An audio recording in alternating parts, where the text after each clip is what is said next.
महापालिकेच्या निवडणुकीमध्ये जागा कमी आणि उमेदवार भरमसाठ अशी परिस्थिती होती।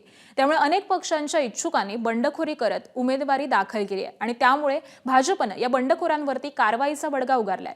मुंबई महापालिका निवडणुकीमध्ये बंडखोरी करणाऱ्यांचं भाजपकडून निलंबन करण्यात आलंय। पक्ष विरोधी कारवाई केल्याचा ठपका ठेवत 26 जणांचं 6 वर्षांसाठी निलंबन करण्यात आलंय। पक्षातील वरिष्ठ नेत्यांच्या निर्देशानुसार ही कारवाई करण्यात आलेली आहे आणि त्याबरोबरच जळगावामध्ये युती धर्म न पाळणाऱ्या बंडखोरांवरती पक्षानं कारवाई केली आहे। यामध्ये भाजपच्या माजी नगरसेविका रंजना सपकाळे, कांचन सोनवणे, चेतना चौधरी, जितेंद्र मराठे यांचा समावेश आहे।